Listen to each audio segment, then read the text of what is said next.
கர்த்தர் இயேசு கிறிஸ்துவின் ஈடு நேற்ற நாமத்தினாலே உங்கள் அனைவருக்கும் என் அன்பின் வாழ்த்துதலை நான் தெரிவித்துக் கொள்கிறேன். இன்றைக்கும் நாம் தியானிக்க போகிற சில காரியங்கள், யார் உயர்ந்த அடைக்கலத்தில் வைக்கப்படுவார்கள் என்று சொல்லி வேதத்தின் அடிப்படையில் ஒரு 3 பிரிவினரை குறித்து நம்ம பார்க்க போகிறோம். உயர்ந்த அடைக்கலத்தில் வைக்கப்படுகிற அந்த அனுபவம் யாருக்கு கிடைக்கும் என்று சொன்னால், முதலாவது நம்ம பார்க்க போகிறோம் ஏசாயா தீர்க்கதரிசியின் புஸ்தகம் 33ஆம் அதிகாரம், அதில் 15, 16 வசனங்கள் என்ன சொல்கிறது என்று சொல்லி நம்ம பார்க்கலாம். ஏசாயா 33, 15, 16. நீதியாய் நடந்து செம்மையானவைகளை பேசி இடுக்கண் செய்வதால் வரும் ஆதாயத்தை வெறுத்து பரிதானங்களை வாங்காதபடிக்கு தன் கைகளை உதறி இரத்தம் சிந்துவதற்கான யோசனைகளை கேளாதபடிக்கு தன் செவியை அடைத்து பொல்லாப்பை காணாதபடிக்கு தன் கண்களை மூடுகிறவன் எவனோ அவன் உயர்ந்த இடங்களில் வாசம் பண்ணுவான். கண்மலைகளின் அரண்கள் அவனுடைய உயர்ந்த அடைக்கலமாகும். அவன் அப்பம் அவனுக்கு கொடுக்கப்படும், அவன் தண்ணீர் அவனுக்கு நிச்சயமாய் கிடைக்கும்.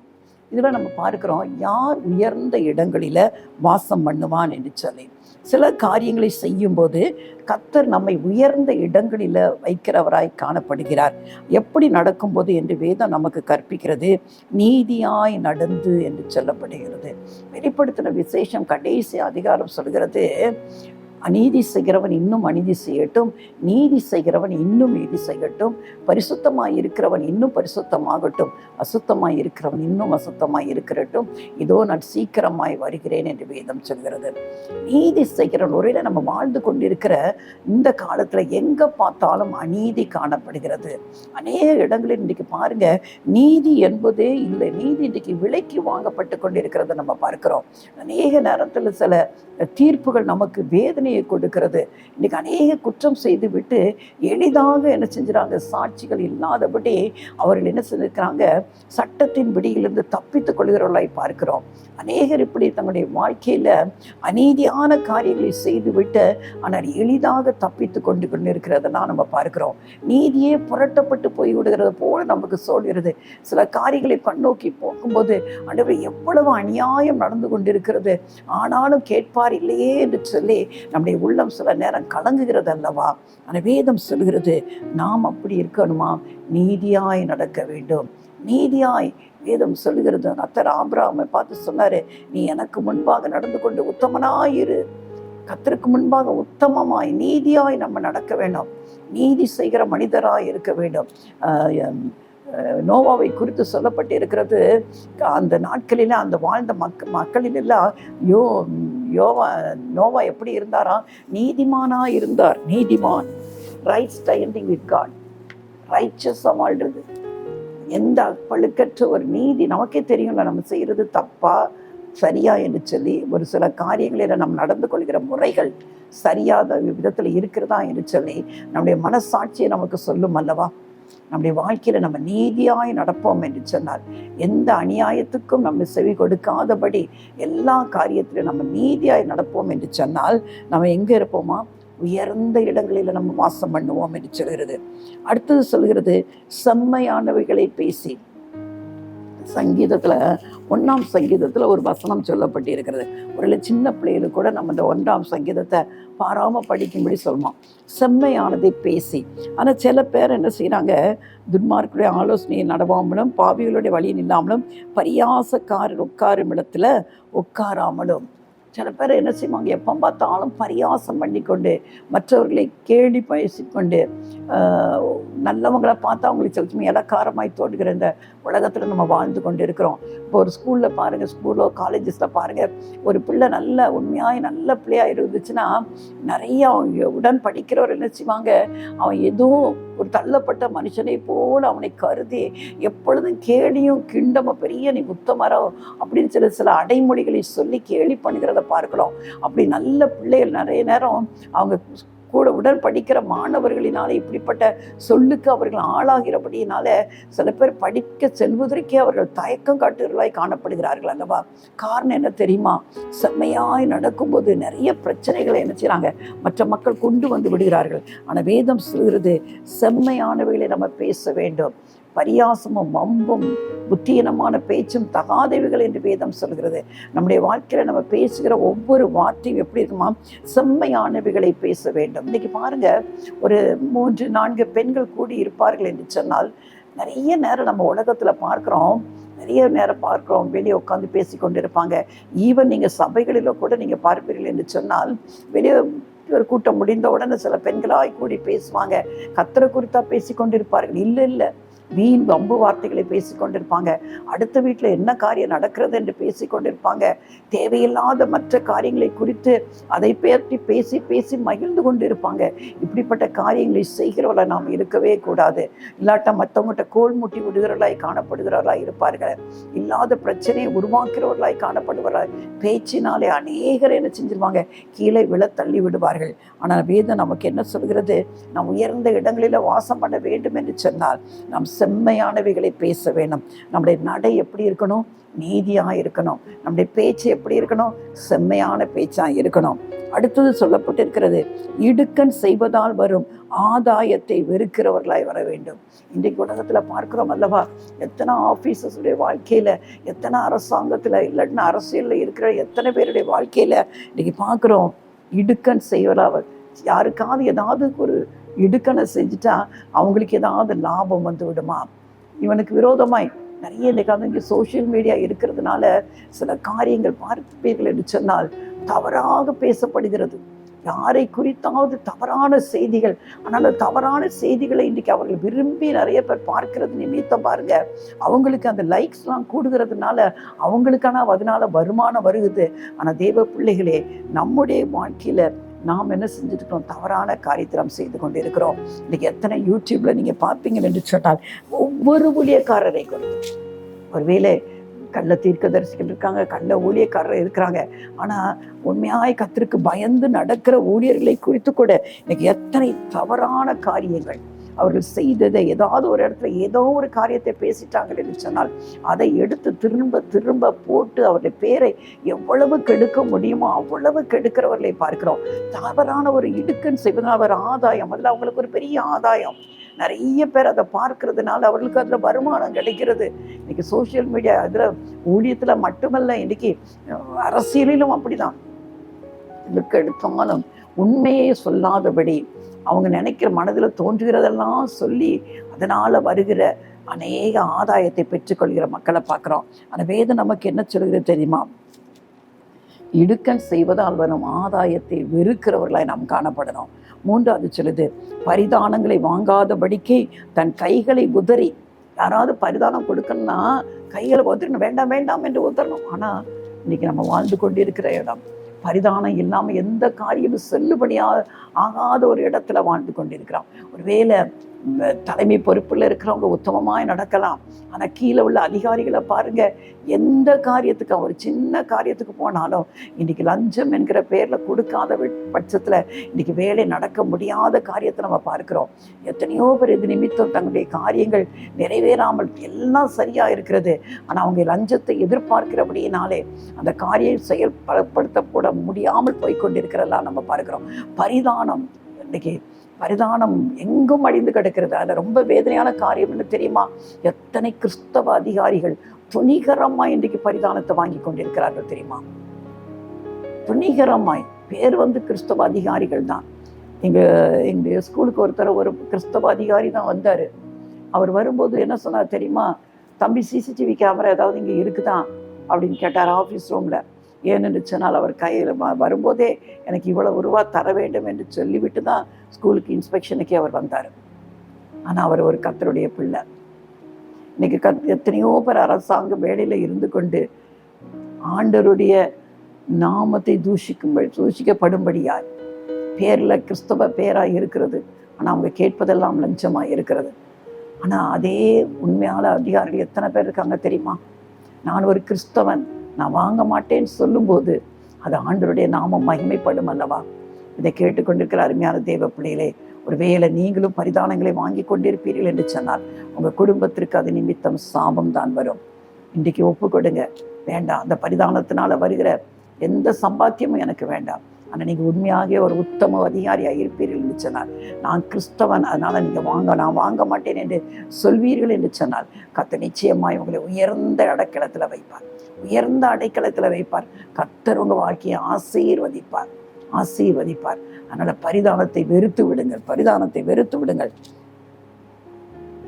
அடுத்தது, இரத்தம் சிந்துவதற்கான யோசனைகளை கேளாதபடிக்கு தன் செவியை அடைத்து மற்றவங்களுக்கு கேடு உண்டாக்கி அது நிமித்தம் ரத்தம் சிந்த வைக்கிற அப்படிப்பட்ட யோசனையை என்ன செய்யக்கூடாது, கேட்கக்கூடாது என்று வேதம் சொல்கிறது. அப்படிப்பட்ட யோசனை, சில பேர் சில காரியங்களுக்கு பிரச்சனைகளுக்கு தீர்வு சொல்லுவாங்க, அவனோட ஒரு கை பார்த்துருவான், அப்போதான் அவன் சரிக்கு வருவான். இப்படிப்பட்ட யோசனை கேட்கக்கூடாதான் வேதம் சொல்கிறது. ரத்தம் சிந்துவதற்கான யோசனைகளை கேளாதபடிக்கு தன் செவி என்ன செய்யணும், அடைத்து கொள்ள வேண்டும் என்று சொல்லுது. அடுத்தது, பொல்லாப்பை காணாதபடிக்கு தன் கண்களை மூடுகிறவன் எவனோ. பொல்லாத காரியத்தை பார்க்கக்கூடாது. இன்னைக்கு டிவியில் பாருங்க, எத்தனை, ஒருவேளை கையில் ஒரு ஃபோன் இருக்கிறது அல்லவா, மொபைல் ஃபோனில் இன்றைக்கி எத்தனை அருவருப்பான காட்சிகளெல்லாம் இன்றைக்கி சில பிள்ளைகள் அடிமைப்பட்டு கிடக்கிறாங்க. எத்தனை வாலிப பிள்ளைகள் புரோனோகிராஃபி என்று சொல்லப்படுகிற அருவருப்பான காரியங்களுக்கெல்லாம் என்ன செஞ்சுருக்காங்க, அடிமைப்பட்டு தங்களுடைய படிப்பை இன்றைக்கி நாசப்படுத்தி கொண்டிருக்கிறவரை பார்க்குறோம். எத்தனை பெரியவர்கள், எத்தனை வயது சென்றவர்கள் கூட தெரியுமா, யாருக்கும் தெரியாமல் இப்படிப்பட்ட செயல்பாடுகளில் என்ன செஞ்சுருக்காங்க, ஈடுபட்டு கொண்டிருக்கிறதெல்லாம் நம்ம பார்க்குறோம். ஆனால் வேதம் சொல்கிறது, இப்படிப்பட்ட பொல்லாப்பான காரியத்தை காணக்கூடாதபடி தன் கண்களை மூடிக்கொள்ள வேண்டும். இப்படிப்பட்ட அருவருப்பான காட்சிகளை நம்ம நினைச்சக்கூடாது, ஒரு ஆள் பார்க்கக்கூடாது, கண்களை மூடி கொள்ள வேண்டும் என்று சொல்லி, இப்படிப்பட்டவர்கள் தான் உயர்ந்த அடைக்கலத்தில் என்ன செய்வாங்களாம், வாசம் பண்ணுவார்கள் என்று வேதம் சொல்லுது. அப்போ எப்படி நடக்கணும், நீதியாய் நடக்கணும். எதை பேசணும், செம்மையானதை பேசணும். எதை வெறுக்கணும், இடுக்கன் செய்வதனால் வரும் ஆதாயத்தை வெறுக்கணும். எதை உதறி தள்ளணும், பரிதானம் வாங்காதபடிக்கு தன் கைகளை உதறி தள்ள வேணும். எதை கேட்கக்கூடாதபடி இருக்கணும், ரத்தம் சிந்துவதற்கான யோசனைகளை கேளாதபடி செவியே நம்ம என்ன செஞ்சிடணுமா, அடைத்து கொள்ளணும். எதற்கு கண்களை மூடிக்கொள்ள வேண்டும், பொல்லாப்பை காணாதபடிக்கு கண்களை என்ன செய்யணும், மூடிக்கொள்ளணும். இப்படி நம்முடைய வாழ்க்கை இருக்கும் என்று சொன்னால் நம்ம எங்கே இருப்போமா, அவன் உயர்ந்த இடங்களில் என்ன செய்வானாம், வாசம் பண்ணுவான் என்று வேதம் சொல்கிறது. இந்த வார்த்தை ஒரு நாளும் போய் சொல்லாது. நீங்கள் உண்மையாகவே இதன்படி நீங்கள் நடப்பீங்கன்னா நிச்சயம் இப்போ நீங்கள் இருக்கிற நிலைமையை காட்டிலும் கர்த்தர் உங்களை ஒரு உயர்ந்த இடத்துல வைப்பார். உங்கள் வாழ்க்கையை மட்டும் நீங்கள் கொஞ்சம் மாற்றிக்கொண்டு பாருங்க, பொல்லாத வழிகளை விட்டு நீங்கள் மனம் திரும்பி பாருங்க, கர்த்தர் எப்படி உங்களை உயரத்தில் வைத்து அழகு பார்ப்பார் என்று பாருங்க. கண்மலைகளின் அரண்கள் அவனுடைய உயர்ந்த அடைக்கலமாகும். அப்போனா ஒரு பெரிய ஒரு ப்ரொட்டெக்ஷன் நமக்கு உண்டு, பாதுகாப்பு உண்டு. எப்படி ஒரு கண்மலை, ஒரு பாறையின் மத்தியில் நமக்கு ஒரு அடைக்கலம், பாதுகாப்பு இருக்கிறது போல கர்த்தர் நம்மை சுற்றி ஒரு பெரிய பொது பாதுகாப்பை கட்டளையிடுகிறார். அவன் அப்பம் அவனுக்கு கொடுக்கப்படும், அவன் தண்ணீர் அவனுக்கு நிச்சயமாய் கிடைக்கும். குறைவு இருக்கவே முடியாது. பஞ்ச காலத்திலும் கர்த்தர் நம்மை திருப்தியாய் போஷிக்கிற தேவன். ஒருவேளை இன்னைக்கு உலகத்தில் சொல்லி கொண்டு இருக்கிறாங்க, இப்போ இருக்கிற நிலைமையில் நிறைய ரெசிஷன் வரப்போகிறது, ஜாப்லாம் நிறைய இல்லாமல் போக போகிறது என்று என்னெல்லாமோ சொல்லி கொண்டிருக்கிறார்கள் அல்லவா. ஆனால் கர்த்தர் சொல்கிறாரு, உன் அப்பா உனக்கு கிடைக்கும், உன் தண்ணீர் உனக்கு கிடைக்கும், நீ உயர்ந்த அடைக்கலத்தில் வைக்கப்படுவாய் என்று சொல்லி.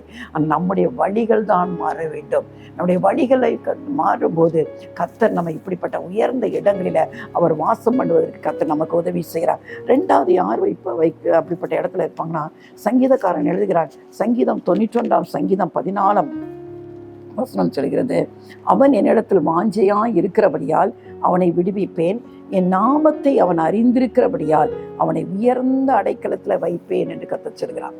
என் நாமத்தை அவன் அறிந்திருக்கிறபடியினாலே. இந்த சங்கீதம் 91 நம்ம அடிக்கடி நம்ம அனைவருக்கும் அது மனப்பாடமான ஒரு வசனமாக இருக்கிறது. ஆண்டவர் சொல்ல, என் நாமத்தை அவன் அறிந்திருக்கிறபடினா, அப்படின்னா அவர் நாமத்தை அறிந்திருக்கிறோம் என்பதின் அர்த்தம் என்ன என்று சொன்னால், அவருடைய கேரக்டரை நம்ம அறிந்திருக்க வேண்டும். ஆண்டவர் எப்படிப்பட்டவர், அவருடைய சுபாவத்தை நாம் அறிந்திருப்போம் என்று சொன்னால், நாம் அவனுடைய நாமத்தை அவன் அறிந்திருக்கிறபடியினாலே அவனை உயர்ந்த அடைக்கலத்தில் வைப்பேன் என்று கர்த்தர் சொல்கிறார். நம்ம அவருடைய கேரக்டர்ஸ், ஆண்டவருடைய கேரக்டர் என்ன என்பதை நம்ம அறிந்திருக்க வேண்டும். அவருடைய இரக்கம், அவருடைய மனது உருக்கம், அவருடைய தயவு, அவருடைய நீடிய சாந்தம், அவர் எப்படிப்பட்டவர் என்பதை அறிந்திருக்க வேண்டும். அவரிடத்துல சேருகிற ஒருவரையும் அவர் புறம்பே தள்ளாத தேவன், பாவிகளை நேசிக்கிற தேவன், பாவத்தை வெறுக்கிற தேவன். நமக்கும் அவருக்கும் இடையில ஒரு அந்யோன்ய ஐக்கியம். யாரோடு நம்ம நெருங்கி பழகிறோமோ அவங்க குணங்கள் எல்லாம் நமக்கு தெரியும் அல்லவா. சில சமயம் யாரோட வெளியே நல்லா இருக்கிறாங்கன்னு சொல்லி பழக ஆரம்பிப்போம். ஆனால் பழக தான் அவங்களுக்குள்ளே இருக்கிற உண்மையான சுபாவம் நமக்கு தெரிய ஆரம்பிக்கும். ஆனால் அதே விதமாக தான் நாம் ஆண்டவரோடு நெருங்கி பழக தான் அவருடைய உண்மையான, அவருடைய இனிமையான சுபாவங்கள் எப்படிப்பட்டது என்பதை நாம் புரிந்து கொள்ள முடியும். அதனாலதான் ஆண்டவரை அறிந்து கொள்கிற அந்த அறிவு நமக்கு வேணும். எப்படி அறிந்து கொள்ளலாம்? நம்ம ஜெபத்திலையும் வேதம் வாசிக்கும் போது வேதம் முழுவதும் இயேசு கிறிஸ்துவை தான் வெளிப்படுத்தி கொண்டிருக்கிறது. அவருடைய ஒவ்வொரு குண நலங்களும் வேதத்துல சொல்லப்பட்டு இருக்கிறது. அப்ப இதை நேசித்து நம்ம வாசிக்கும் போது அவருடைய அறிந்து கொள்ள முடியும். அவருடைய நாமம் எப்படிப்பட்டது என்பதை நம்ம அறிந்து கொள்ள வேண்டாம். அதுக்கு ஒரே ஒரு வழி, அவரோடு நாம் நெருங்கி பழக ஆரம்பிக்க வேண்டும். இயேசு கிறிஸ்துவோடு எப்படி இந்த உலகத்துல 2 சிநேகிதர்கள் எவ்வளவு க்ளோஸ் ஃப்ரெண்ட்ஸ் என்று சொல்வார்கள் அல்லவா, அவ்வளவு நெருக்கமா இருப்பார்கள் அல்லவா. ஒரு கணவன் மனைவி மத்தியில் ஒரு நெருக்கமான உறவு இருக்கும் அல்லவா. அதே மாதிரி ஒருவேளை திருமணமான புதிதில் ஒரு மனைவிக்கோ ஒரு கணவனுக்கோ அவரவருடைய விருப்பம் எது என்று அவ்வளவாய் தெரியாது. ஆனால் நாட்கள் போக போக, வருடங்கள் கடந்து போக போக அவங்க என்ன கேட்குறாங்களோ அதற்கு முன்பாக செய்ய வேண்டும் என்கிற அந்த அறிவு வந்துவிடும் அல்லவா. எனக்கு தெரியும், ஏன்னா பழக்கப்பட்டுட்டு இவங்க இப்படி தான் இருப்பாங்க, இவங்களுக்கு இதுதான் விருப்பம், இந்த நேரத்துக்கு இங்கே தான் போவார்கள், இந்த நேரத்துக்கு தான் சாப்பிட வருவார்கள் என்று சொல்லி ஒவ்வொரு காரியத்தை நம்ம அறிந்து கொள்ளும். காரணம் என்ன? பழக்கம் நெருங்கிய உறவு இருக்கிறபடினாலே நம்ம அறிந்து கொள்ள முடிகிறது.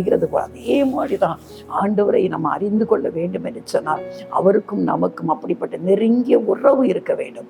உறவு இல்லாமல் பேரளவில் ஆண்டவர் என்று சொல்லுகிற ஒரு பிரயோஜனமும் அல்ல. ஏன்னா ஆண்டவர் இயேசு கிறிஸ்துவ எல்லாருக்கும் தெரியும். யார்கிட்ட நீங்க ஆண்டவரை அறியாத ஜனங்கிட்ட கேட்டாலும் இயேசு தெய்வம் என்று எல்லாருமே சொல்லுவார்கள். ஆனா எனக்கும் அவங்களுக்கும் உள்ள வித்தியாசம் என்ன தெரியுமா? நாம் அவரோடு நெருங்கி பழக ஆரம்பிக்கிறோம். நம்முடைய ஆண்டவர் யார் என்று சொல்லி அவரை குறித்ததான அறிவு நமக்கு இருக்க வேண்டும். அவர்கிட்ட பழகும் போதுதான் அவருடைய உண்மையான காரியங்களை நாம் அறிந்து கொள்ள முடியும். அதான் ஆண்டவர் சொல்கிறார், அவன் என்னை அறிந்திருக்கிறபடியே, நாமத்தை அவன் அறிந்திருக்கிறபடினாலே நான் அவனை உயர்ந்த அடைக்கலத்துல நான் அவனை வைப்பேன் என்று சொல்கிறார். அருமையான தேவ பிள்ளைகளே, இன்றைக்கு நம்ம ஒப்பு கொடுப்போமா? ஆண்டவரே, உம்மோடு ஆண்டவரே நெருங்கி வாழ நான் ஆசைப்படுகிறேன். ஆண்டவரே, என் வாழ்க்கையில் ஆண்டவரே அநேக நேரங்கள் ஆண்டவரே அப்பா நான் உங்களோடு செலவழிப்பேன். அப்பா வீணாக உட்காந்து வீணான காரியத்தில் ஈடுபட மாட்டேன், தேவையில்லாத சம்பாஷணையில் ஈடுபட மாட்டேன். அப்பா எனக்கு கிடைக்கிற நேரத்தில் எல்லாம் ஆண்டவரே அமைதியாக உட்கார்ந்து ஆண்டவரே உங்களோடு பேச நான் விரும்புகிறேன் ஆண்டவரே என்று சொல்லி அவர் சமூகத்தில் நீங்கள் உட்கார்ந்திருக்கிற பாருங்கள். அவர் தன்னை வெளிப்படுத்துவார். அவருடைய அன்பினாலே உங்களை நிரப்ப ஆரம்பிப்பார். அவருடைய மனதுருக்கம் உங்களுக்குள்ள இறங்கி வர ஆரம்பிக்கும். நீங்க மற்றவங்களை பார்க்கும்போது அவங்களுடைய குறைகளை நீங்க பார்க்க மாட்டீங்க. கர்த்தர் அவங்களை எப்படி பார்க்கிறாரோ அதன்படியே நாமும் பார்க்கத்தக்கதான ஒரு மனதை கர்த்தர் நமக்குள்ள வைத்து விடுவார். மற்றவங்களுக்கு பற்றி குறை கூறிக்கொண்டே நம்ம தெரிய மாட்டோம். நம்முடைய வாழ்க்கையில பெரிய மாற்றம் வருவதை நம்மை சுற்றி நம்ம வீட்டில் இருக்கிற ஜனங்களே அவங்க கண்டுகொள்ள ஆரம்பிப்பார்கள். பழமொழி உண்டல்லவா, உன் நண்பனை சொல், நீ யார் என்று சொல்லி விடுவேன் என்று சொல்லி. நம்ம யார்கிட்ட நல்லா பழகிட்டு இருக்கிறோமோ, ஒரு ஃப்ரெண்டு நல்ல ஃப்ரெண்டாக இருந்தால் அவனுடைய சுபாவங்கள் நமக்குள்ளே வந்துவிடும். அதே நேரம் ஒரு தீய நண்பனோடு நமக்கு சேர்க்கை ஏற்படுது என்று சொன்னால் அவனுக்குள்ளே இருக்கிற தீய சுபாவங்கள் கொஞ்சம் கொஞ்சமாய் நம்மை அறியாமலே நம்மை பற்றி கொள்ள ஆரம்பிக்கும். அந்த நண்பனை திருப்திப்படுத்தும்படியாய் அவன் செய்கிற காரியங்களை செய்ய ஆரம்பிக்கணும் அல்லவா. அதே மாதிரி தான் நம்ம ஆண்டவரோடு பழக பழக அவருடைய சுபாவம் நம்மை அறியாமலே நமக்குள்ள வர ஆரம்பிக்கும். மோசையை பாருங்க, 40 நாள் சீனாய் மலையில இரவும் பகலும் தண்ணி கூட குடிக்காம சீனாய் மலையில 2 முறை ஆண்டவர் சமூகத்துல சீனாய் மலையில போய் இருந்தார். அவர் 40 நாள் கழித்து மலையிலிருந்து இறங்கி வரும்போது அவருடைய முகம் எப்படி இருந்துச்சுன்னா பிரகாசமா இருந்துதான். இஸ்ரவேல் ஜனங்களுடைய முகத்தை என்ன செய்ய முடியல, பார்க்க முடியல, அவ்வளவு பிரகாசமா இருந்தது. காரணம் என்ன தெரியுமா? அவர்கள் அவரை நோக்கி பார்த்து பிரகாசம் அடைந்தார்கள். அவருடைய முகங்கள் வெட்கப்படலை. அவரை நோக்கி பார்க்கும்போது நம்முடைய முகம் பிரகாசம் அடைகிறது. நீங்க பார்த்தீங்கன்னா தெய்வ பிள்ளைகளுடைய முகம், யார் தேவனோட சமூகத்துல அநேக நேரம் செலவழிக்கிறார்களோ அவங்கள பார்த்தீங்கன்னா அவங்களுக்குள்ள ஒரு அழகு இருக்கும். அவங்க முகமே அதை வெளிப்படுத்தும். ஒருவேளை உலக பிரகாரமான ஒரு அழகு இல்லை, அந்த முகத்துல எப்பொழுதுமே ஒரு பிரகாசம் இருப்பதை நீங்க பார்த்து கொள்ள முடியும். அதனால தெய்வ சமூகத்துல உட்காந்து அவரோடு நேரம் செலவழிக்க ஆரம்பிப்போம். கர்த்தர் நம்முடைய வாழ்க்கையில நம்மை உயர்ந்த அடைக்கலத்தில் வைக்க ஆரம்பிப்பார். நம்மை அறியாமலே ஆண்டவருடைய சுபாவங்கள் நமக்குள்ள வர ஆரம்பிக்கும். நம்முடைய வீட்டார் நம்மை குறித்து சொல்லுவாங்க, எவ்வளவோ இவருடைய வாழ்க்கை மாறி இருக்கிறது, முன்பு போலவே இவை இல்லையே, இப்போ எவ்வளவோ மாற்றம் இந்த வாழ்க்கையில இருக்கிறேன் என்று சொல்லத்தக்கதாய் கர்த்தர் நம்மை மாற்றி விடுவார். அதனால் ஆண்டவர் சமூகத்தில் அவரை அறிய ஆரம்பிப்போம். அவர் கொடுக்கிற அந்த உயர்ந்த ஸ்தானத்தை நம்ம பெற்றுக்கொள்வோம். இன்னொரு காரியத்தை நம்ம பார்க்கலாம். நீதிமொழிகளின் புஸ்தகம் 29ஆம் அதிகாரம் 25ஆம் வசனம் சொல்கிறது. நீதிமொழிகள் 29:25 சொல்கிறது, மனுஷனுக்கு பயப்படும் பயம் கண்ணியை வருவிக்கும், கர்த்தரை நம்புகிறவனோ உயர்ந்த அடைக்கலத்தில் வைக்கப்படுவான். யார் உயர்ந்த அடைக்கலத்தில் வைக்கப்படுவார்களாம்? கர்த்தரை நம்புகிறவன். நம்ம மனுஷனுக்கு பயந்தோன்னா அது நமக்கு ஒரு கண்ணியை வருவித்து விடும். நிறைய பேருடைய வாழ்க்கையை பார்த்தீங்கன்னா எப்பொழுதும் மனுஷனுக்கு பயந்து பயந்து வாழ்வாங்க. நம்முடைய வாழ்க்கையில் நம்ம தேவனுக்கு பயப்படுறவர்களாக இருப்போம் என்று சொன்னால் நம்ம மனுஷனுக்கு பயப்பட வேண்டிய தேவையில்லை. தெய்வ பயம் இல்லாதவங்க தான் மனுஷனுக்கு பயந்துக்கிட்டு இருப்பாங்க. நான் தெய்வ பயம் நமக்கு இருக்கும் என்று சொன்னால் எந்த காரியமும் எந்த மனுஷனும் நமக்கு ஒன்று செய்ய முடியாது. அதே விதத்தில் கர்த்தரை நம்பும்போது, கர்த்தரை நம்புகிறவனோ உயர்ந்த அடைக்கலத்தில் வைக்கப்படுவான். கர்த்தர் அவனை உயர்ந்த அடைக்கலத்தில் வைக்கிறார். நம்முடைய நம்பிக்கை கர்த்தர் மேலே இருக்க வேண்டும். கர்த்தரை நம்புகிறோம். வேதம் முழுவதும் பார்க்குறோம், கர்த்தரை நம்புகிறவன் பாக்கியவான் என்று சொல்லப்பட்டு இருக்கிறது. கர்த்தரை நம்பும் போது செழிப்பான் என்று சொல்லப்பட்டிருக்கிறது. கர்த்தரை நம்புகிறவனுக்கு பெரிய அடைக்கலம் உண்டு என்று சொல்லப்பட்டு இருக்கிறது. கர்த்தரை நம்புடைய பிள்ளைகள் ஆசீர்வதிக்கப்படும் என்று சொல்கிறது. கர்த்தரை நம்புகிறவனுடைய வாழ்க்கை இப்படி இருக்கும் என்று சொல்லி ஒரு சங்கீதம் முழுவதும் கர்த்தர் எழுதி வைத்திருக்கிறார் அல்லவா. அவருடைய மனைவி வீட்டோரங்களில் கனிதரும் திராட்சை கொடியா இருப்பார், பிள்ளைகளை பந்திய சுற்றில ஒலிவ மர கன்றுகளை போல இருப்பார் என்று சொல்லி அநேக ஆசீர்வாதங்கள் கர்த்தரை நம்புகிறவனுக்கு, கர்த்தருக்கு பயப்படுறவர்களுக்கு என்று வேதம் முழுவதும் சொல்கிறது. வேதம் சொல்கிறது, கர்த்தரை நம்புகிறவனோ நம்முடைய நம்பிக்கை முழுவதும் கர்த்தர் மேலே இருக்க வேண்டும். கர்த்தரையே தன் நம்பிக்கையாய் கொண்டிருக்கிற மனுஷன் பாக்கியவான். எந்த காரியத்திலும் கர்த்தர் இந்த காரியத்தை எனக்கு செய்வார் என்று சொல்லி அவர் மேலே தான் நம்பிக்கை வரும். ஒருவேளை வியாதி படிக்கையாக இருக்கலாம், ஒருவேளை கர்த்தர் நம்பிக்கை யார் மேலே இருக்கணும் தெரியுமா? சுகம் கர்த்தர் இடத்துல மட்டும்தான் வரணும். ட்ரீட்மெண்ட் ஒருல டாக்டர்ஸ் கொடுக்கலாம், எத்தனை ட்ரீட்மெண்ட் கொடுத்தாலும் கர்த்தர் சுகம் கொடுக்காட்டினா நமக்கு சுகம் கிடைக்க முடியாது. அதுக்கான ட்ரீட்மெண்ட் போகாமல் இல்லை, ட்ரீட்மெண்ட்டுக்கு போகணும். ஆனால் ஆண்டவர்கிட்ட சொல்லணும், நான் போயிருக்கிறேன் ஆண்டவரே, ஆனால் நான் உங்களை தான் நம்புகிறேன், எனக்கு சுகம் உங்களிடத்துல மட்டும்தான் வர முடியும் என்று சொல்லி கர்த்தரை நம்பும்போது கர்த்தர் காரியத்தை வாய்க்க செய்கிற தேவனாக இருக்கிறார். அப்போ கர்த்தரை நம்பும்போது நமக்கு ஒரு உயர்ந்த அடைக்கலம் உண்டு என்று சொல்லி 3 காரியங்களை நம்ம பார்த்தோம். கர்த்தரை நம்பும்போது, கர்த்தருடைய நாமத்தில் நம்ம வாஞ்சியாக இருக்கும், அறிந்திருக்கும் போது கர்த்தர் நம்மை உயர்ந்த அடைக்கல வைக்கிறார்.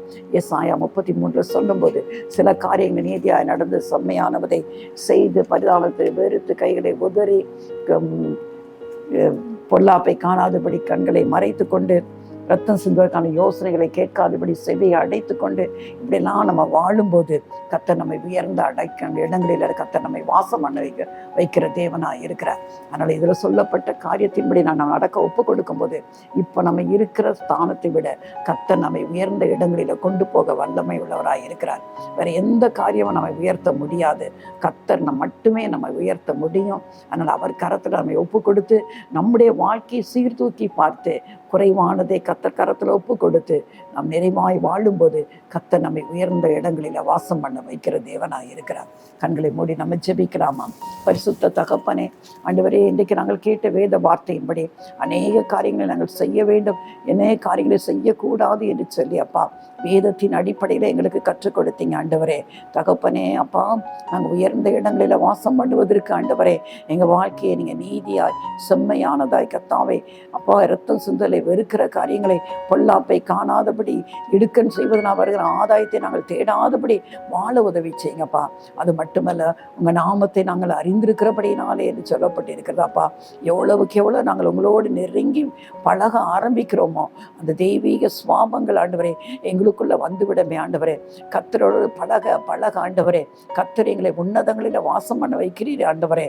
ஆண்டவரே, வேதம் அப்படித்தானே சொல்கிறது ஆண்டவரே. அப்பா, உன்னதமானவரின் நிழல் எங்களுக்கு கிடைக்கிறது அல்லவா. சங்கீதத்தில் சொல்லப்பட்ட 91ஆம் சங்கீதத்தில் சொல்லப்பட்ட ஒவ்வொரு ஆசீர்வாதத்தையும் கர்த்தர் எங்களுக்கு கொடுக்கிற தேவனாக இருக்கிறீங்கப்பா ஆண்டவரே. அது மட்டுமல்ல ஆண்டவரே, கர்த்தரை நம்புகிறவனோ உயர்ந்த அடைக்கலத்தில் வைக்கப்படுவான். எங்கள் நம்பிக்கை மனுஷன் மேலே இருக்கவே கூடாதப்பா. மாசியிலே சுவாசம் உள்ள மனுஷனை நம்புவதை விட்டு விடுங்கள் என்று சொல்லப்படுகிறதப்பா. பிரபுக்களையும் ரட்சிக்க திராணி இல்லாத மனுஷரை நம்புவதை பார்க்கிறோம் கர்த்தர் பேரில் பற்றுதலாக இருப்பதே நலம் என்று சொல்லப்பட்டிருக்கிறது அல்லவா. எங்கள் வாழ்க்கையில எல்லா காரியத்திலும் ஆண்டவரே கர்த்தரை மட்டுமே, கர்த்தர் ஒருவரை தவிர வேறு எதையும் நாங்கள் நம்பாதபடி உங்கள் மேலே நம்பிக்கை வைக்கும்போது நீங்கள் எங்களை உயர்ந்த அடைக்கலத்தில் வைக்கிறீங்கப்பா. அப்படியா இதை கேட்டுக்கொண்டிருக்கிற ஒவ்வொரு தெய்வ பிள்ளைகளும் ஆண்டவரே இந்த நாளில் அப்பா அப்படி நம்பிக்கை ஆண்டவரே மனுஷரிடத்தில் போய்விடாதபடி, படிப்பின் மேலே போய்விடாதபடி, செல்வத்தின் மேலே போய்விடாதபடி, பதவியின் மேலே போய்விடாதபடி கர்த்தாவே கர்த்தர் மேல் மட்டும் நம்பிக்கை வைத்த ஆண்டவரே கர்த்தர் கொடுக்கிற அந்த உயர்ந்த அடைக்கலத்தை பெற்றுக்கொள்ளும்படியா கர்த்தர் ஒவ்வொருவருக்கு அனுகிரகம் செய்யுங்க. கேட்டுக்கொண்டிருக்கிற ஒவ்வொரு பிள்ளைகளையும் நீங்கள் அப்படியே ஆசீர்வதித்து உயர்ந்த அடைக்கலத்தை கொடுத்து ஆண்டவரே அவர்களை மகிமைப்படுத்துங்க. கர்த்தர் நீங்கள் அப்படி செய்ய போகிற கிருபைக்காக நன்றி செலுத்துகிறேன். இயேசு ரட்சக நாமத்தில் ஜெபிக்கிறேன் நல்ல பிதாவே, ஆமென்.